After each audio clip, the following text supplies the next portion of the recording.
বার্তা রয়েছে এবং সিনেমাটা রিলিজ করছে 29শে আগস্ট।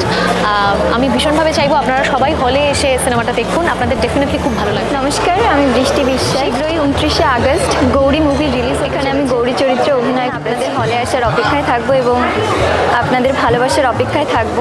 উন্মুক্তভাবে, স্বাধীনভাবে, স্বাধীন চেতা মনে আপনাদের নিজ নিজ মতামত জানাবেন, কেমন লাগলো, ভালো হোক মন্দ হোক, একদম উন্মুক্তভাবে স্বাধীন চেতা মনে আপনাদের মতামত আমাদের জানাবেন।